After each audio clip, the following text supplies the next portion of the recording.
see if he can do some kind of recovery, some form of a revive here.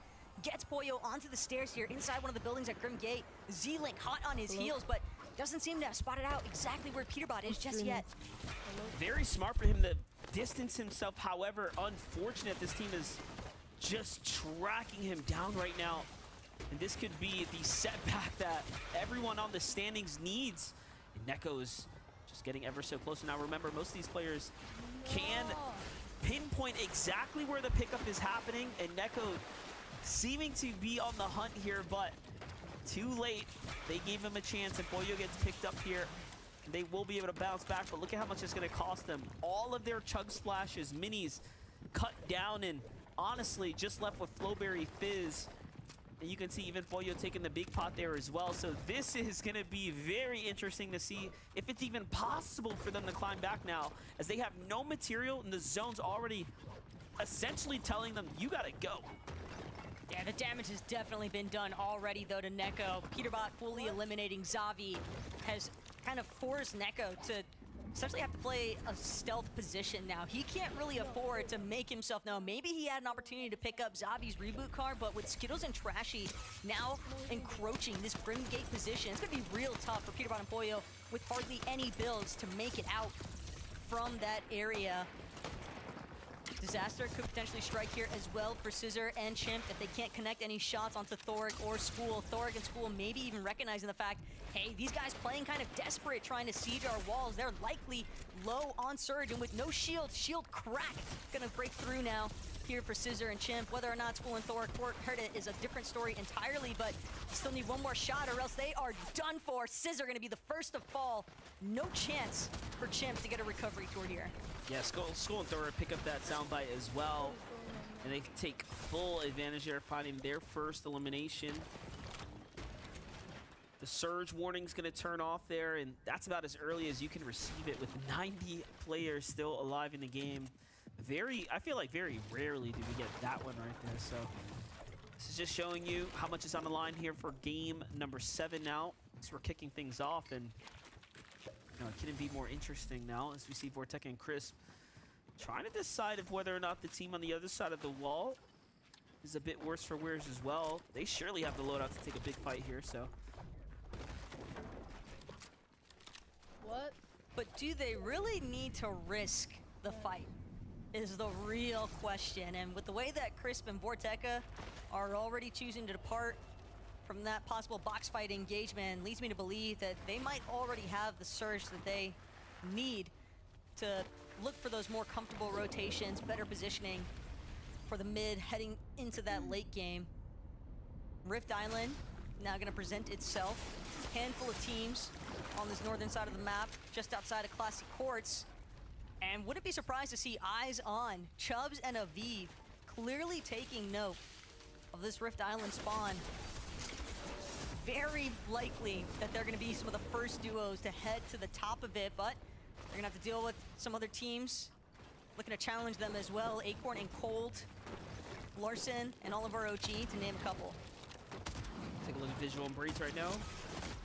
Oh, box fight here against Vert and company, but shots come in from a third party in the distance there. That's someone rotating far north on the dead side. Visuals and Braids have a big decision to make here. Do you stick this one out or back off? But just the solo here, I mean, I would have to assume they'd want to be quick here and end this battle. This has been a tough finals, though, for Vert and Yuumi, especially after day one.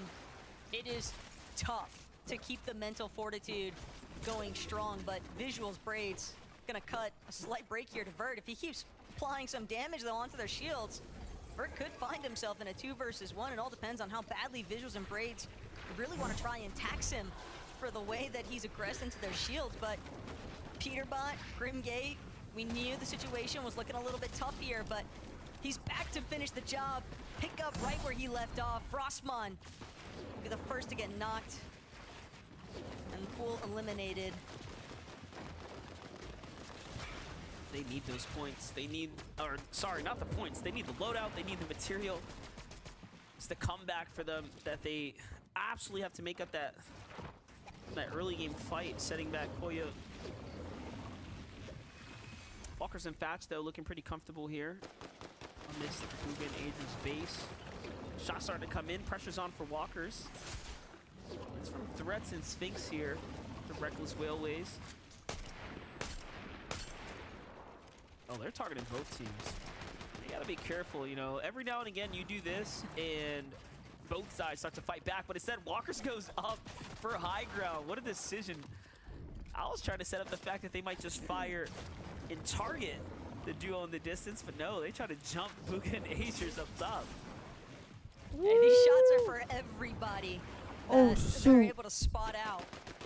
And for good reason, because the longer that some of these fights take, the more likely you are to have another team interfere with your possible search strategy or just looking for an elimination refresh in general. Threats and Sphinx, you can just tell that they want to be more aggressive up against the likes of Walkers and Fatch, but their experience, they also know better. You can't just recklessly key into somebody else's box when there are already so many eyes on your current engagement. That update from Kanata and Cooper right now, jumping in on TK, and the damage comes in. It's a big, big tag onto Kanata. Pushed down to just 30 HP here, and the pressure comes in, and Bacon takes the wall, bodies TK, and it's up to Cooper now to try to clutch this one out. He does get the trade here, and he should be able to save his teammate, but has to, of course, make the edit. There it is. Bacon looking for a new angle from underneath. Cooper just holding things down right now defensively, but with the storm on the way with no white HP, I mean, at this point, Cooper might as well make the double edit here. And there it is. The zone does the rest. He must have had a good idea that that was coming. I think it's just a bit obvious with how aggressive Bacon was being, but yeah, the damage. They also have a team behind. Kanata not actually able to escape after all that effort. Cooper, sadly, has to leave his teammate Kanata behind. Zero at the end of it was able to just get the one tag he needed into Kanata's HP bar. Just didn't have a whole lot to work with. Cooper, the moment that he tries to utilize the Wings of Icarus though for a rotation, spotted immediately. It's Paper, it's Muzz. They know just how incredibly low he is. They know that they forced him to the ground. And Cooper is just trying to do what he can to escape, but I don't even know if he's gonna be able to make it into zone. This is looking like a beat situation right now, MDF. He's on the move right now. The zone just started doing a little more damage. He makes it in with 1 HP, but the shots are already coming in. A single tag is likely all it's gonna take here with 21 HP. And a team keys in, and even though he lands a monstrous shot onto the WTJ duo, it is not gonna be enough. Kanata and Cooper go down. NA's only hope here in Game 7 to close the gap is now fully eliminated. And they're gonna be thinking long and hard about that one because they were extremely consistent, right? We were celebrating their consistency throughout the week, so what a setback. It's also wild to think how consistent they actually were throughout the course of yesterday, because a lot of their mid games, in all honesty, they did not have ideal material counts, not even ideal loadouts most of the time, but they were just so insane with their box fights, with the way that they would just out-edit whoever they were engaging with, that they just made it work for the refresh. But it's day 2. That same strategy might not work as well. Depends on how the rest of the lobby continues to adapt. Baka does what he can, but to no avail. Baka and Parge just too far gone inside of the storm. Just too late on the rotate. There's no mobility, the low mobility, I should say. Competitive meta just posing so many problems for so many different teams. Would be too early to start to say that it's not looking good for our top 5, but 2 teams in the top 5 have already dropped, giving more and more runway for teams like Blake and Macwood, Paco and Mixon to go ahead and get up into the conversation for a top 5/top 3 podium finish. But Paco and Mixon have a lot to worry about right now. Storm is doing so much damage. They're fighting on their way. Mixon's likely gonna fall here. He does, but not before Paco Mixon with 1 HP, and he actually has to abandon his teammate because he doesn't have any mats. At the same time, we knew Bryson Bolts, Bugha, Agers directly behind Paco and Mixon, so It's really only a matter of time before they got fully eliminated like they just did. Re and Ritual doing a decent job so far, though. Practically dead center of the current zone. And they seem to have a pretty good inkling of where they want to go next, but they know top of the mountain territory has definitely been claimed. Dukes and Miro could cause some real issues here on the fluidity of their next rotate, but Re and Ritual, they seem content. They got a little bit of damage applied, and they're going to take a moment to pause. They want to look back, try and suppress some of the other teams that are trying to scale this mountain face. Like the thought process here on the move. Flowberry Fizz gonna make this a pretty simple rotate. Okay, I'm actually more curious as to why they're gonna settle for this mid-ground position. Not looking to overcommit here, it seems like. They're just gonna leave it up to the zone, but you see what happens when you play this close. Other teams just have an easy opportunity on you. Now all of a sudden they have Poppy Blast and Dragon here to the left. Other teams above them, so pretty dangerous spot. Meanwhile, on the other side, Angers and Bugha picking up for lost time. We saw them find that mix and elimination, and they didn't stop there. They followed up from Storm straight through the box of Bryson Bolt here, catching the knock there. And on high ground, Blake and Macwood. It's like, you know, Okay, bro, is this better? finding a new fresh breath of air up top. Tyler and Curve, man. Top 5 after 3 games, and then the back half questionable all around. This is the best performance we've seen since that game 3. They're definitely trying to make up for some lost ground after the results of the day 1 leaderboards. And Curve and Tyler, I think it's neat to see. It's just more about whether or not they can maintain that same sort of aggressive intent, or if anything, just playing for placements, because it seems like that's primarily their strategy, is to try and go for the placements, but they did definitely suffer some surge difficulties throughout the secondary half of day 1. Game 7, though, definitely not the case so far. Yamzu and Rise, another one of our teams where all throughout the course of yesterday, saw them more often than not having to perform as a solo, one way or the other. Bugha and Agers just lighting up their current box.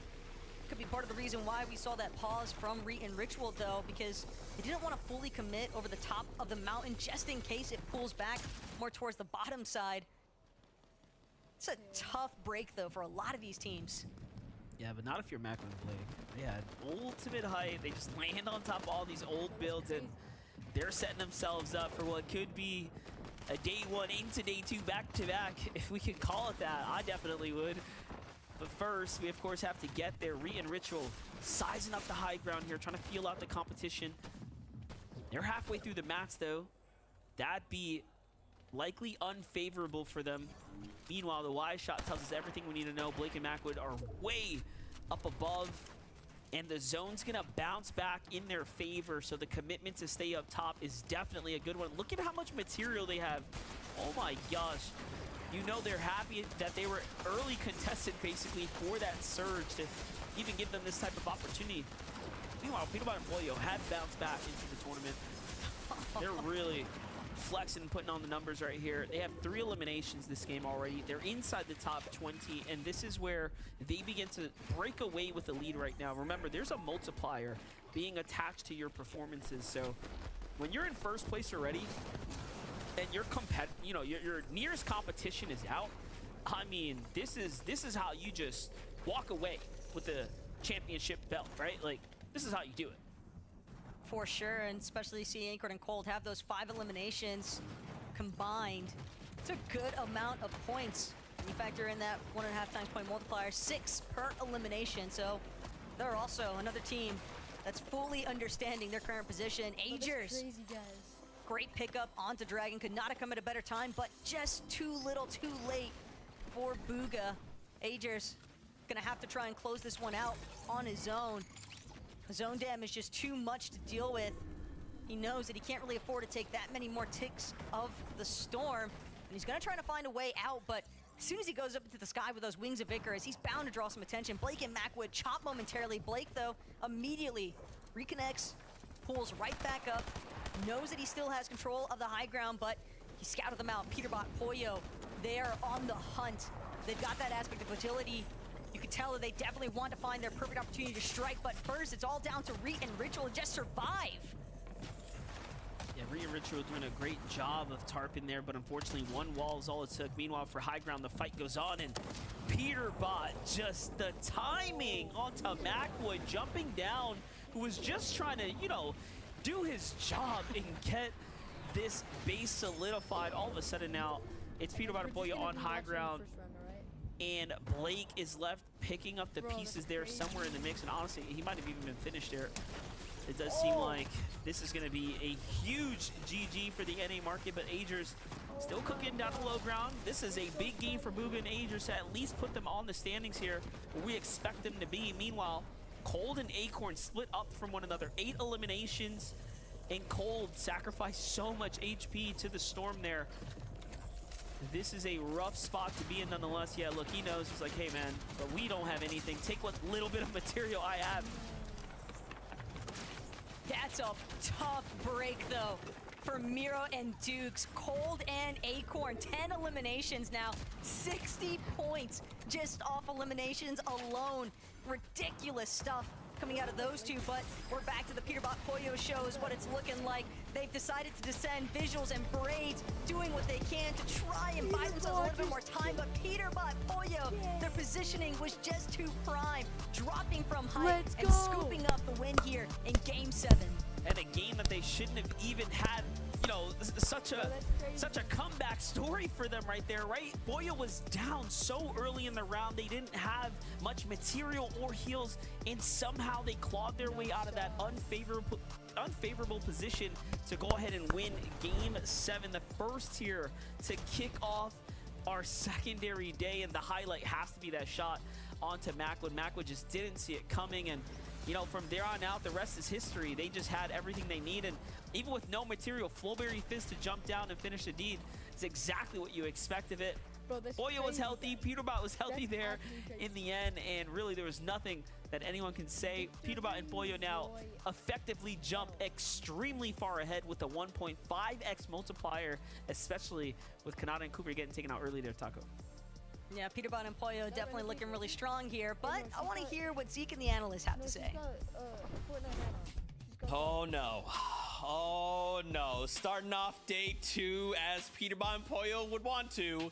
That is a victory royale. And I think the scariest part of this just game number 1 on the day is the fact that basically your top 5, they went down, right? So Peterbot, Pollo, they were free to just go, right? They were like, hey, we've got this multiplier, let's just send it on the victory royale. Remember when I said earlier victory royale is worth 100 points by itself?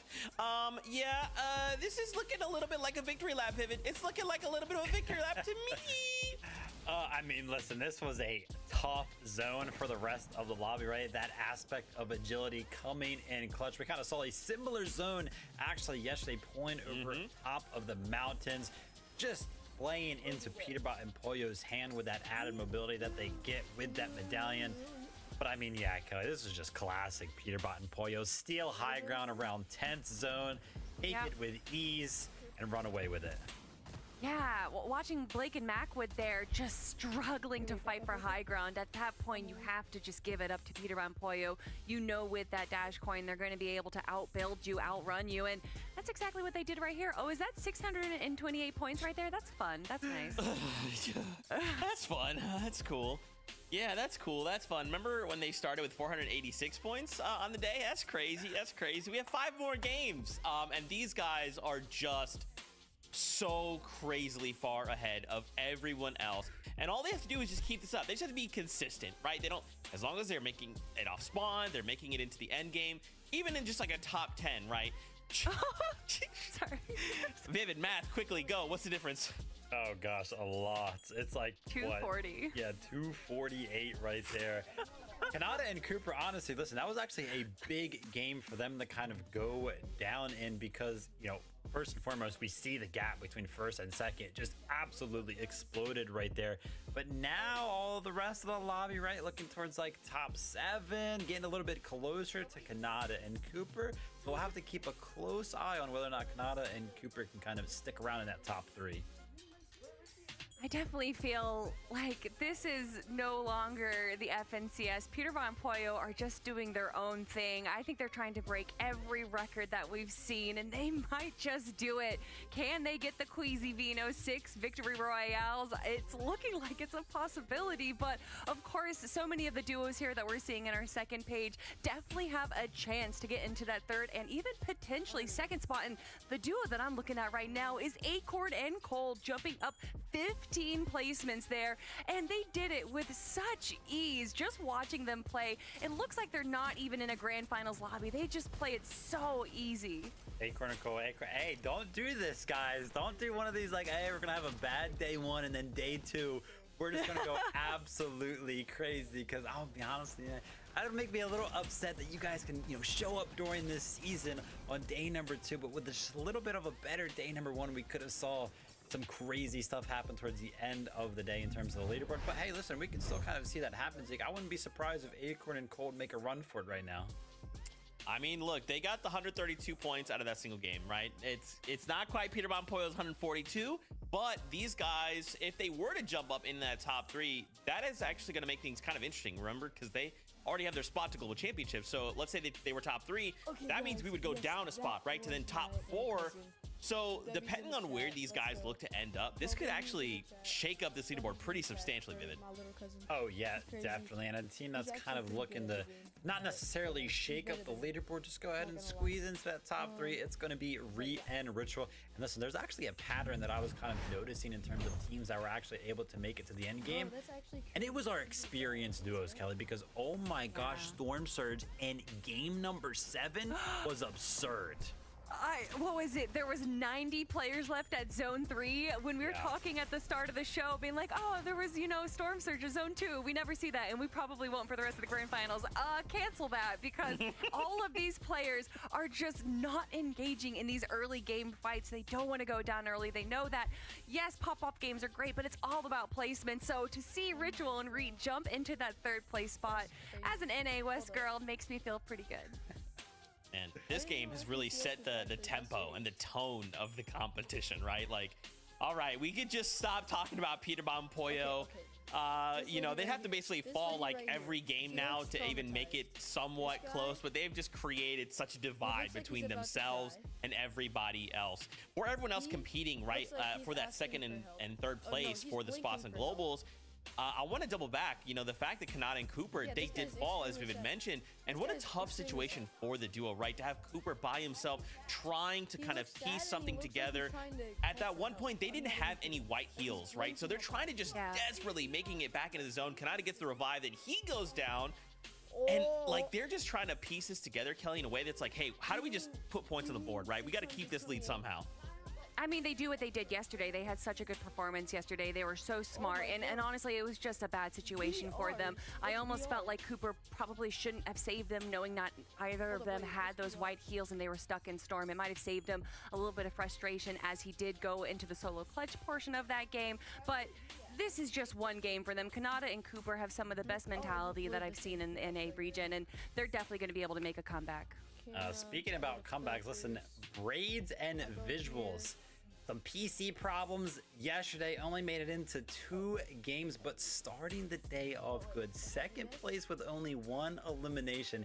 A comeback that I think we need to keep our eye on. Currently in 32nd place, up from 50th. They were in last because of those issues. So let's keep a close eye on them. Yeah, hey man, 1.5. 1.5.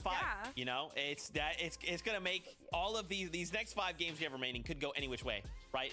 You need one good game, handful of eliminations, chained together, even a Victory Royale. It could change everything. Now, with that being said, game number 8 is ready to go. So let's jump back on that bus. Casters, take it away, please. Yeah, I'm definitely getting the European FNCS vibes right now. The runaway train is off to, its destination, if you will. But ultimately, we still are here for entertainment, and there's nothing like a good team dominating, the high ground, man, in great fashion there, Taco.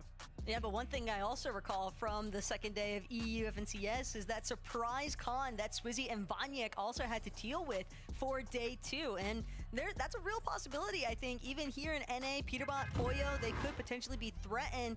And we'll just have to find out what happens here, because game number 8 is underway.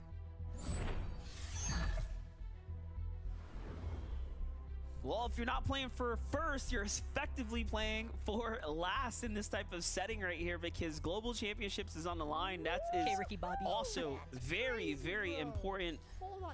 As we start really looking at the standings and how things are going to start shaping out, it is very clear that regardless of whether or not Peterbot and Pollo put their feet up and just decide, you know what, log off for the evening, they're top 3. Like, undoubtedly have so much points here. But of course, we're not going to see that happen. Here's Bugha and Aegis, man. What a good game for Bugha and Aegis, right? Really jump back into things, and all of a sudden put themselves in the running, right, for at least a good ending to their event day. They have a very real shot, though, at potentially hopping into top 3. I mean, we saw them jump 13 placements just off their performance in Game 7, so can't really count anyone out in terms of the teams that are just outside of, I think, second place and under is the more realistic position that we're kind of anticipating teams to try and threaten, but School and Thoric inside the vault, running back out from Grand Glacier. It seems they've got Blake completely on the ropes here currently, and Blake, no chance of survival. He's just gonna get run down entirely. School and Thoric gotta be feeling very good about that one. But especially after they were, you know, dropped so quickly in the last game, so all of a sudden Blake and Macwood, who had a lot of momentum coming into this, is starting to slow down here. Guys, this ain't working.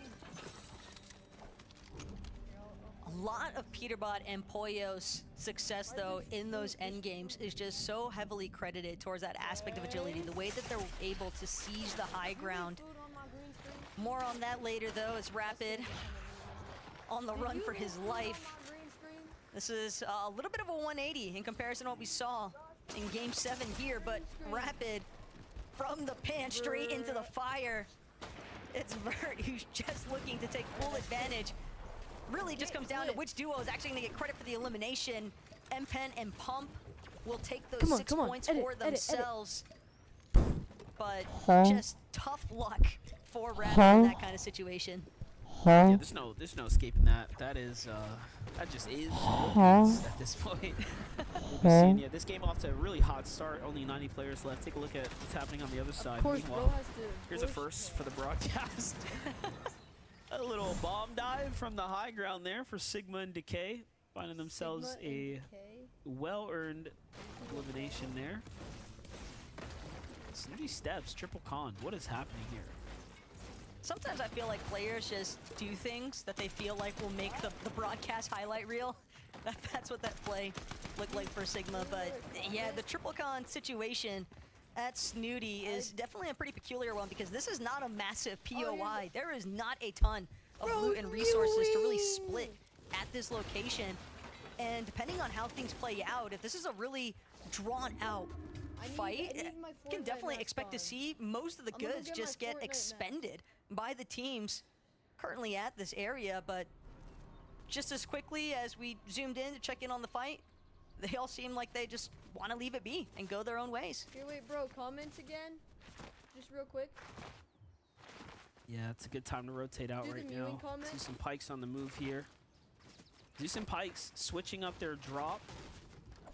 Seems like they have been indecisive a bit over the weekend. Bouncing back and forth. Bro, they've still been hovering the general territory, though, of Mount Olympus. It's just, as opposed to going more towards the northern side of Mount Olympus, they've now opted to go a little bit further south, which is more like in between Mount Olympus and Brawler's Battleground. There's really not much for them to grab with the way that they switch things up, but the priority just seemingly being that they don't want to become the immediate targets for Bugha and Agers. It seems they'd rather take their chances in the mid-game for their surge. Pars and Baka, though, they're not going to have to wait that long. 1 elimination, make that 2 onto Jutrez. Keep in mind, it's another one of those teams that we saw as a potential threat to Peterbot and Pollo in day 1, but they've actually opted to just leave Grimgate entirely by the looks of it. Chance and Aaron, though, they want a piece of Baka and Pars. Whether or not they find it, we'll have to find out later on. Yeah, that's a team that's definitely been impressing me. I'd say one of the bigger surprises, Bakken Pars. I mean, I've seen what they're very much capable of in person. It takes me back to those LAN pits where I've watched them challenge different teams, and they are the real deal. So no surprise to see them up in the standings here now. Emerging of the regions. Reciprocal and G Monster on the move right now. Here at the Alright, guys. Underworld, utilizing That's its gonna be it best for capabilities for the today's quick live stream. rotates here. Thank you so much for watching. Very early in the Hold on. game, though. This thing starts to slow down now. 88 players standing here. Still very much Thank you faster guys so than the much for previous watching, game. And see you next Game time. 7. Miro and Peace. Dukes in a bit of a skirmish here. Up Peace. against Tankacito. And Glory.